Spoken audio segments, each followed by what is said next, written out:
Hoy voy a traer a un invitado muy especial. Hay muchos mitos y falsas realidades. Aquí en el sur de Europa nos comparamos mucho. Nos creemos que el sistema de Canadá como sistema público es el sistema más próximo de la perfección. Pero son sistemas muy orientados a la gestión de la prevención. La clave del sistema está en la atención primaria y la prevención de la enfermedad.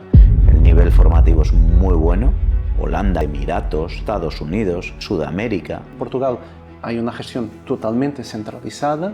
Aquí en España las cosas cambian mucho por comunidad autónoma. Y lo que Europa se tiene que ocupar, poner el foco en esa prevención, eso tiene que ser el objetivo. Y en Estados Unidos la sanidad no se considera un derecho. Tú llegas a Estados Unidos con una obstrucción intestinal o tienes un accidente por la calle y no te tratan en el hospital. Sistemas muy diferentes. Y la verdad es que la medicina del dolor en España está muy desarrollada. Sin duda que es más humano.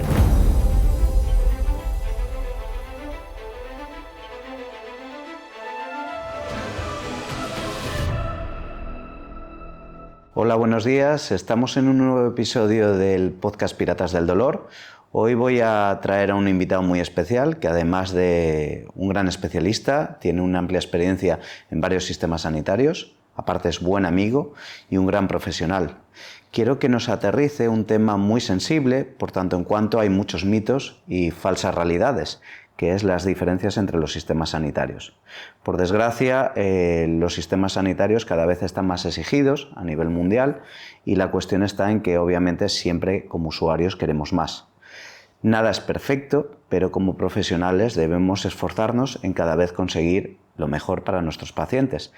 Creo que Guillerme Ferreira, que es la persona que hoy nos va a acompañar, nos puede dar una visión holística de diferentes sistemas porque ha vivido diferentes circunstancias y diferentes realidades.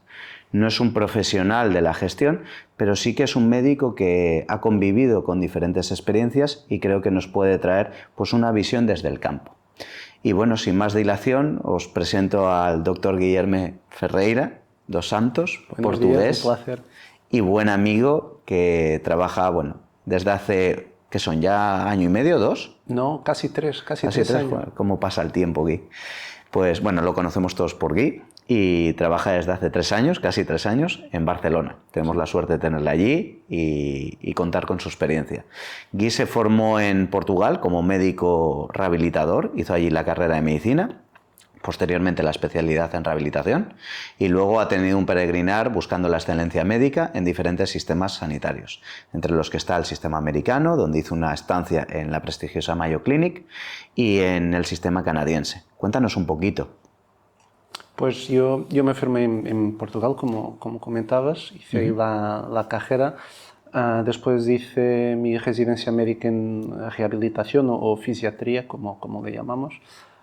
Después de ahí me fui a la Mayo Clinic y estuve un año haciendo un proyecto, una estancia de investigación justo en medicina del dolor, y después de ahí me fui a hacer la especialización en tratamiento del dolor a Canadá, a Toronto, y pues en Toronto estuve trabajando como médico un año y medio más o menos.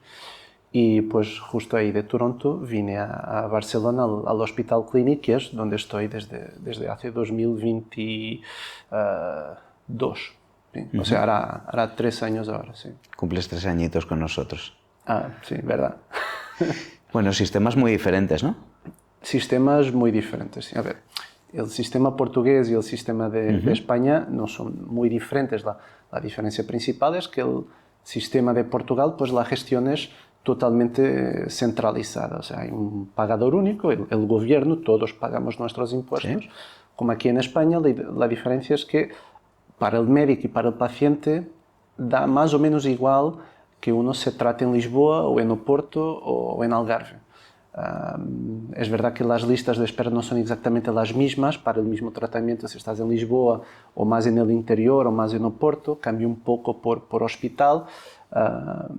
Aquí en España las cosas cambian mucho por comunidad autónoma, ¿verdad? El pagador es único, todos pagamos, todos contribuimos, pero listas de espera, acceso al tratamiento, financiación de un tratamiento versus otro tratamiento, y es una decisión descentralizada por comunidad autónoma. El sistema de Canadá es similar a los sistemas beverage que utilizamos en Portugal y en España. Que son un poquito lo que hay en Europa, con algún matiz, ¿no? Con algún matiz me comentabas. Sí, hay un par de diferencias de los sistemas europeos. El sistema de España y de Portugal y el de Canadá son un poquitín diferentes del sistema de Francia o Alemania, que son sistemas con multipagadores, en que hay una mezcla de financiadores públicos y planes privados, pero obligatorios, con contribuciones de empleador y empleado. Aquí en España no, todos contribuimos por impuestos, en Portugal igual y en Canadá igual. En Portugal y en España, en Portugal hay una gestión totalmente centralizada, en España hay una gestión que es totalmente descentralizada por comunidad autónoma, que es exactamente lo mismo que pasa en Canadá, en que la gestión es descentralizada por provincia. Es decir, Ontario tiene una gestión que es diferente de la gestión de British Columbia, que es diferente de la gestión de Quebec. Y claro, las diferentes gestiones pues, se traducen al final en listas de espera que cambian según la provincia o la comunidad autónoma aquí en España. Y entonces, claro, como médico, pues yo se trabaja en Portugal, me es un poco igual trabajar en un hospital en Porto o en Lisboa. Yo como médico no noto una diferencia importante en el sistema. Claro, será diferente trabajar en un hospital comarcal o un hospital universitario, pero ese es del nivel de diferenciación o de complejidad en que tú trabajas. Pero a nivel de listas de espera y de lo que tú como médico haces en tu trabajo diario es más o menos igual. Aquí en España yo nunca he trabajado fuera de Cataluña, así que no tengo experiencia de cómo será trabajar en Madrid o en Andalucía o en Galicia. Supongo que quizás algo sea un poquitín diferente, pero a mí la verdad es que trabajar en Barcelona o en Portugal yo no noto mucha diferencia en lo que es la manera como funciona el sistema para el paciente. Son sistemas muy centrados, y ahora veremos el sistema también americano, que tiene sus diferencias, ¿no? Porque es un sistema mucho más privatizado, con sus matices, pero son sistemas muy orientados a la gestión de la prevención, a la gestión del acceso a través de la atención primaria y, bueno, con los condicionantes que eso conlleva. Sí que es cierto que con matices de la centralización, descentralización y, por supuesto, los accesos a determinadas terapias pueden estar condicionados a eso. Yo creo que no son muy graves, aunque sí que tienen matices, y en lo que nos ocupa en tratamiento del dolor, pues no es exactamente los mismos tratamientos, las listas de espera, cambia un poquito, ¿no? Incluso los pagos a los médicos también son diferentes entre comunidades, pero bueno, no es dramática la diferencia. Sin embargo, yo creo que lo que sí que cambia mucho en los modelos es el modelo, de alguna manera, de afrontar el sistema sanitario, ¿no? Entre Estados Unidos y estos sistemas mucho más universales, ¿no? El sistema americano, lo habíamos comentado, es un sistema más orientado al tratamiento ya de la enfermedad. Aguda, sí. Un sistema reactivo. Reactivo y no de prevención de la enfermedad, que es justo lo que intentamos hacer en el sistema portugués, el sistema español y el sistema de Canadá. Es verdad que hay muchos problemas, no todo funciona y da igual que sea España o en Portugal o en Canadá, eso es verdad. Pero el enfoque del sistema está en la atención primaria como entrada, como gatekeeper del sistema. O sea, en teoría, un paciente, es la clave, ¿no? La clave del sistema está en la atención primaria y la prevención de la enfermedad. Y en Estados Unidos, la sanidad no se considera un derecho como tal, es un producto de consumo, y entonces uno cuando quiere obtener un producto pues lo tiene que pagar, y el objetivo es un objetivo de for profit. El objetivo de la sanidad en Estados Unidos es producir lucro y generar negocio a las personas que se dedican al negocio de la sanidad, que no es lo que pasa en Canadá y en Europa en general, donde la sanidad es un derecho. Y la diferencia justo de que en Portugal y en España y en Canadá el enfoque esté en la atención primaria y en la prevención, pues a largo plazo cambia mucho longevidad, gasto, Y no solo el gasto, pero los resultados de nuestras intervenciones globales como prestadores de hospitalarios en nuestro caso y de nuestros compañeros de atención primaria.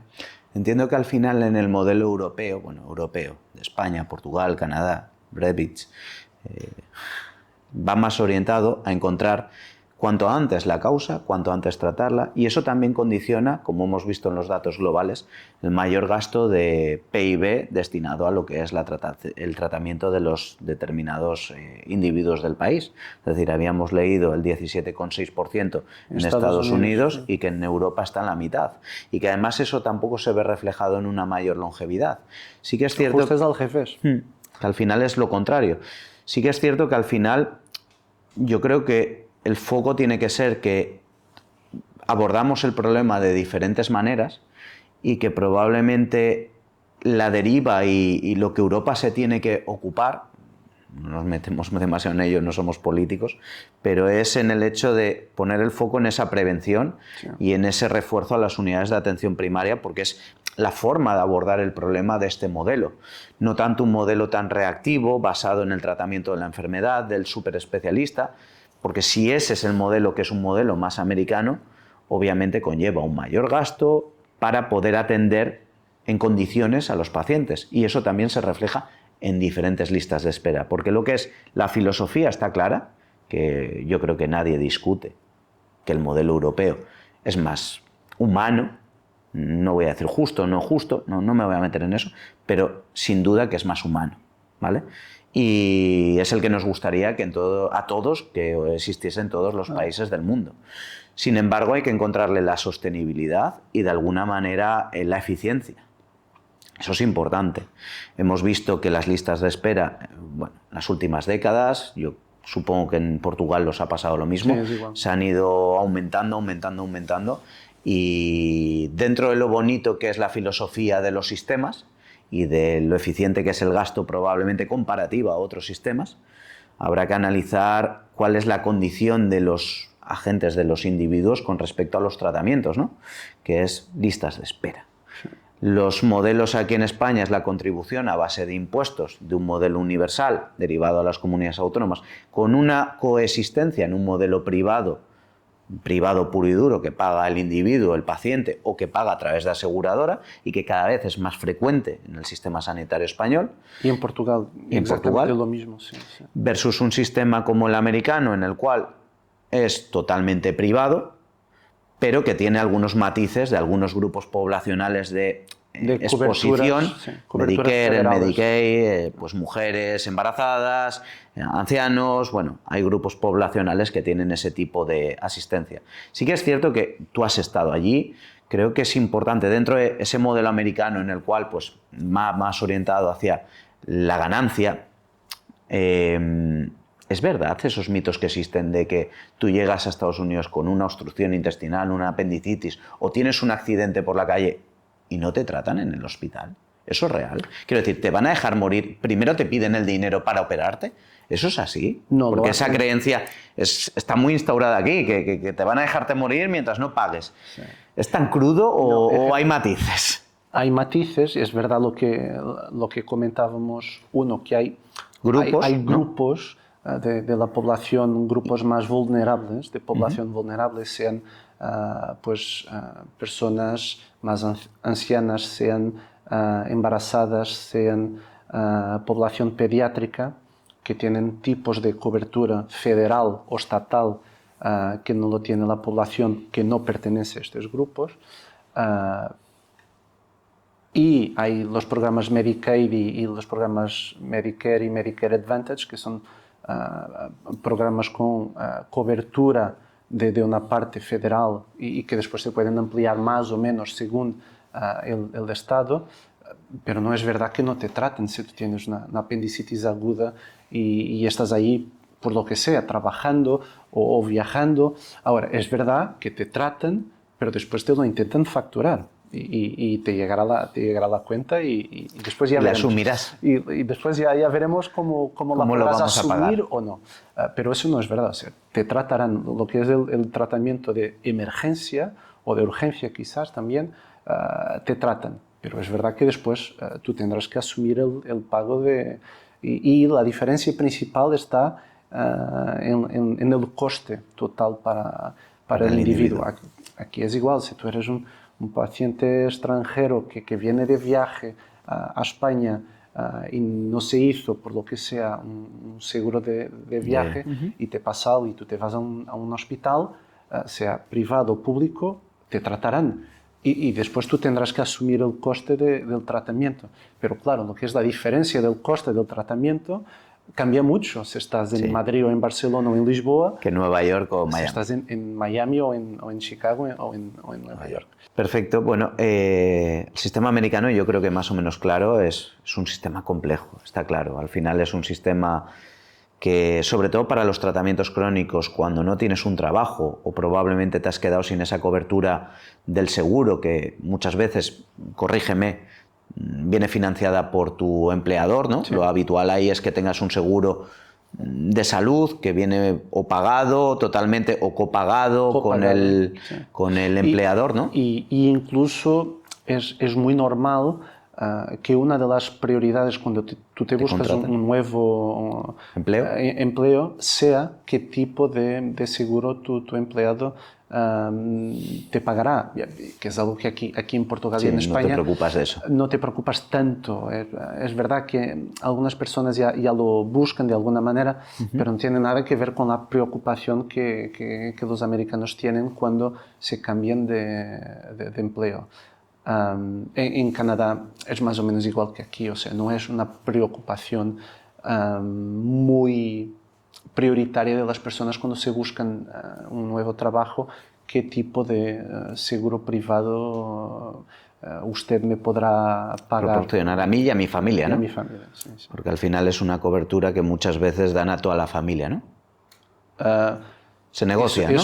Eso no lo tengo claro, quizás, pero eso ya no... Dependerá del tipo de acuerdo que se llegue. Que haces. Y en cuanto a lo que es lo que nos compete, porque al final, bueno, esto es gestión, esto es datos macro, pero yendo a lo nuestro, que es el tratamiento del dolor, ¿qué diferencias has visto en cuanto a esa asistencia en Canadá, que es donde tú ya yo creo que puliste y llegaste a un nivel de excelencia, y bueno, tal vez Estados Unidos y Barcelona, ya sea en el ámbito público y en el ámbito privado?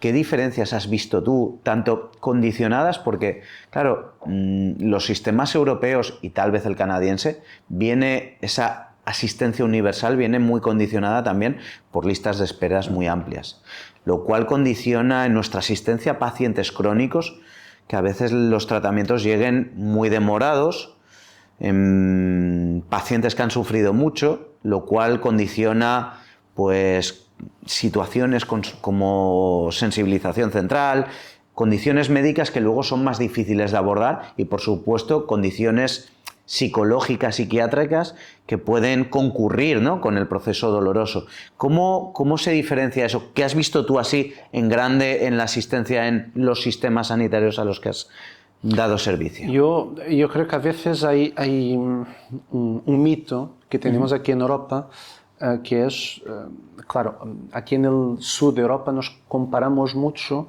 a lo que es el sistema de Canadá, porque nos creemos que el sistema de Canadá como sistema público es el sistema más próximo de la perfección de un sistema público.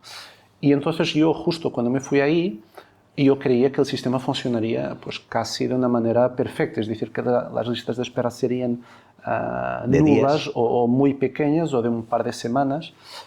Y la verdad es que no, o sea, yo no he notado mucha diferencia de lo que es trabajar en la Universidad de Toronto, en los hospitales de la Universidad de Toronto, de lo que es trabajar en el Hospital Clínic en Barcelona. Incluso te podría decir que según la indicación o dependiendo de la patología, hay listas de espera en Barcelona en el Hospital Clínic que son inferiores a la lista de espera que yo tenía en la Universidad de Toronto. Por ejemplo, el caso más práctico, más común, un paciente con una rodilla degenerativa, un paciente con osteoartrosis de rodilla, que necesita una artroplastia, una prótesis de rodilla.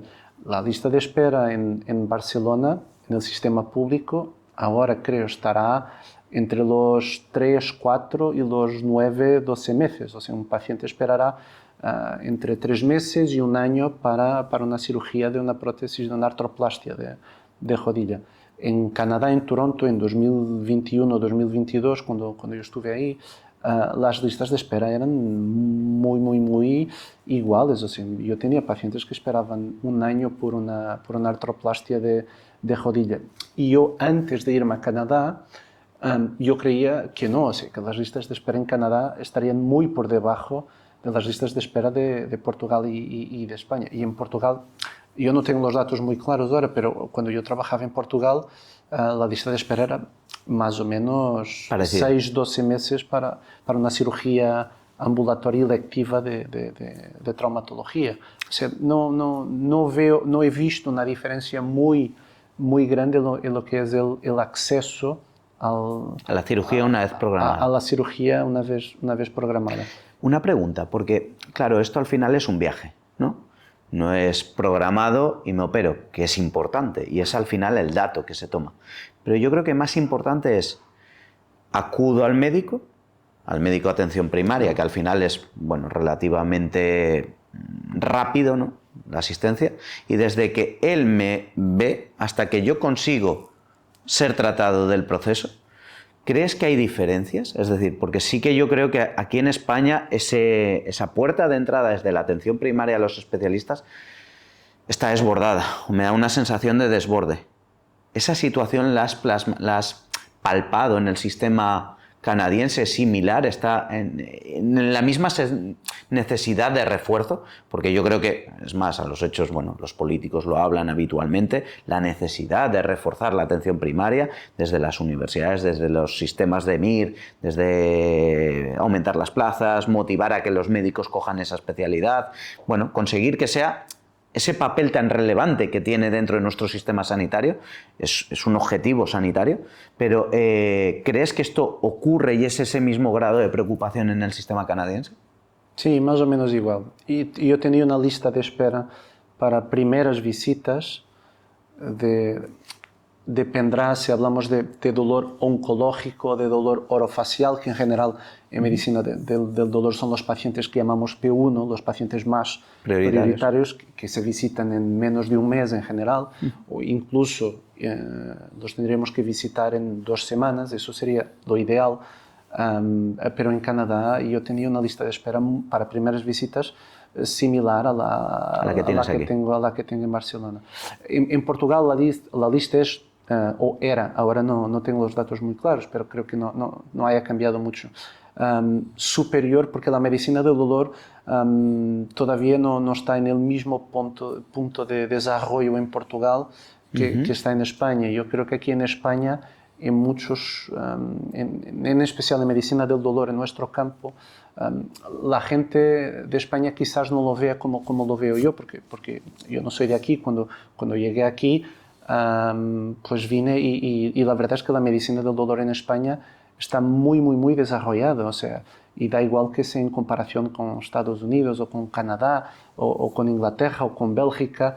La verdad es que el desarrollo de la medicina del dolor, de lo que han podido hacer los especialistas de España para llegar a la complejidad y al nivel de excelencia que hablábamos de lo que se hace aquí en España.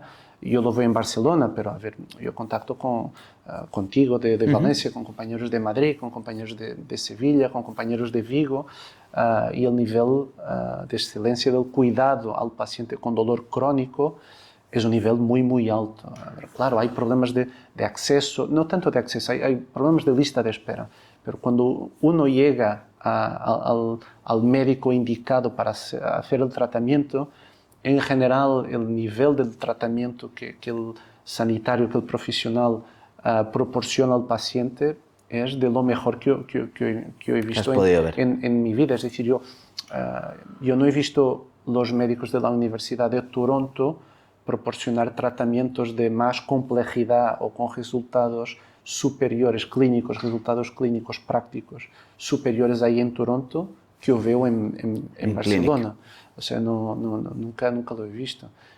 Y entonces, el nivel de la atención que se proporciona al paciente en los hospitales en España, donde yo he trabajado, yo hablo del Clinic, que es mi experiencia, el nivel es muy alto, yo lo veo como muy alto, e incluso quizás de los más altos que yo he visto en Europa.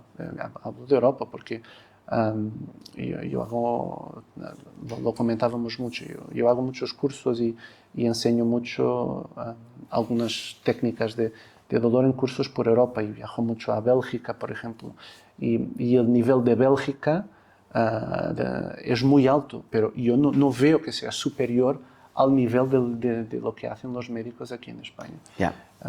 Ese es un poco diferente en Portugal porque el dolor no está en el mismo punto de evolución. De evolución. Yo creo que llegaremos en Portugal. Pero tal vez en unos añitos, 2-3 años. Yo diría quizás 3-5 años.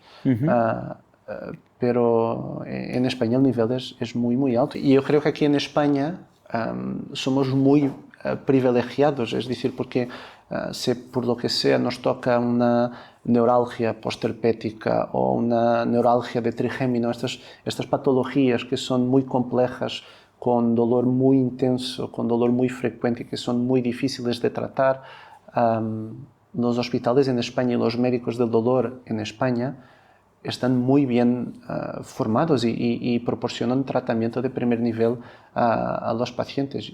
Yo no he visto que en Canadá los médicos de Toronto tengan un nivel formativo que esté por encima. Otro es que podamos comentar que no, pero en Toronto es verdad que lo que es la recogida de datos para posibles proyectos de investigación sea mucho más fácil, que lo es porque hay más financiación para hacer ciencia como tal. Eso es verdad. Yo tenía más fondos disponibles para hacer proyectos de investigación. Lo que es la recogida de los datos clínicos de mis pacientes me era más fácil en Toronto que es aquí en Barcelona, porque lo que es la financiación para proyectos de investigación es totalmente diferente ahí de lo que es aquí en Europa. Eso es verdad. Pero a nivel clínico, práctico, para el paciente, el tratamiento de la enfermedad, yo no veo que sea diferente. Y como europeo, yo antes de irme a Canadá, yo creía que el sistema de Canadá sería no perfecto, porque no hay sistemas perfectos, pero que sería muy superior a los sistemas de que disponemos aquí en Europa. Y la verdad es que en mi día a día como clínico, yo no he visto que el sistema de Toronto sea superior al sistema público de la comunidad de Cataluña, por ejemplo. Bueno, la verdad es que dentro de lo que es traernos un punto de esperanza, porque al final esa comparativa es, yo creo que muy buena en cuanto nos deja en buen lugar. Creo que es algo que he reconocido, que la calidad de la enseñanza en Europa es alta. Creo que tanto en Portugal, o que yo he convivido con compañeros portugueses, el nivel formativo es muy bueno. En España también. Creo que no tenemos, como bien dices, que envidiar a compañeros de Inglaterra, de Canadá, de Holanda, que lo nuestro también son muy buenos, de Emiratos, de Estados Unidos, de Sudamérica. Es decir, creo que estamos en un punto de relevancia que a lo mejor ese plus que nos falta es llevarlo a plasmarlo en publicaciones científicas, que es en lo que yo creo que los españoles aún nos queda un poquito más, ¿no? El hecho de, bueno, que se escribe en inglés y que los españoles, a diferencia de los portugueses, nuestro dominio de la lengua de Shakespeare es diferente, ¿no? Ahí quizás sí. Ahí tenemos que esforzarnos un poquito, tal vez la IA nos ayude, ¿no? Pero creo que ese es un plus que le debemos dar, pero creo que en nivel formativo, como bien dices, cuando convivimos en cursos, no hay una diferencia en cuanto a nuestros conocimientos, no notas un suelo mucho más bajo. Lo cual no quiere decir que no haya que esforzarse porque el sistema mejore. Sobre todo yo creo que en los accesos. Yo hay el último punto y con el que me gustaría ya cerrar el debate es ese esfuerzo por conseguir un acceso y la diferencia, un acceso a las consultas, ¿no? Un acceso precoz. Y yo creo que ahí es el punto que desde la sanidad privada lo vemos.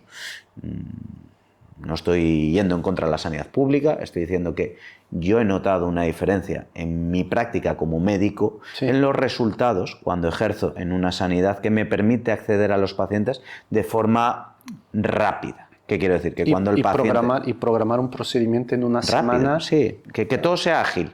Quiero decir que si el paciente empieza con la dolencia, tarde su proceso de peregrinar un mes, 2 semanas, sí, más o menos, entre que me duele, sí, encuentro los agentes y llego al especialista o superespecialista, tarde 2 semanas, un mes. Sí. Eso es, a día de hoy, y con grandes matices, porque la sanidad privada también se ha desbordado desde el COVID, pero bueno, es lo que hemos vivido en los últimos años y bueno, lo que hay a un sistema público en el que a veces, por desgracia, tarda un año, año y medio, y el paciente pues ya llega en una condición psicológica, en una condición social, en una condición familiar, en una condición laboral y en una condición fisiopatológica diferente, porque al final no es lo mismo un sistema nervioso sufriendo durante un año y medio que un sistema nervioso sufriendo un mes. En algunas patologías este tiempo es no fundamental, es definitivo.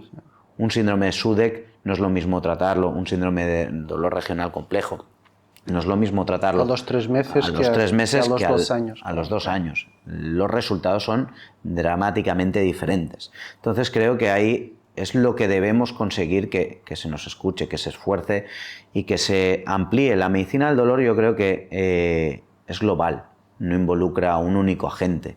Creo que de Estados Unidos, no hemos abordado eso, pero creo que en Canadá, en Estados Unidos es muy multidisciplinar. En España esto lo estamos intentando, lo estamos implementando, que bueno, tu unidad hay un neurocirujano, tu unidad en el clinic donde tú trabajas hay un neurocirujano, hay anestesiólogos, hay rehabilitadores, corrígeme, aparte enfermeras, claro. Hay alguna gente más, hay médicos de atención primaria, ¿no? Sí, tenemos una médica de familia también. Entonces, al final es una atención global, muy transversal, como puede ser un proceso oncológico, que lo vimos en otro episodio con Elena. Con Elena no, con Inés.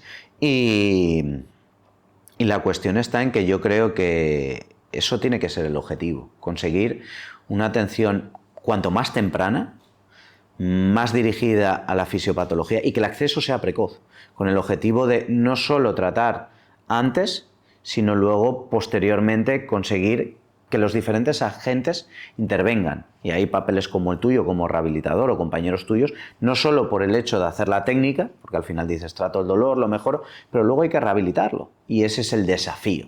Yo creo que para que el objetivo, la dirección es la correcta como sistema sanitario, pero hay desafíos. Y ahí la verdad es que tus palabras en cuanto a traernos esa realidad, desterrar algún mito del sistema americano, en el cual las listas de espera son menores, pero un sistema que en datos tampoco demuestra ser tan eficiente y no es superior, sí. Y no superior. Entonces, bueno, la verdad es que no es una llamada a poner el nuestro por las nubes, no es una llamada a poner el americano por las nubes, es traer una realidad de lo que tú has vivido.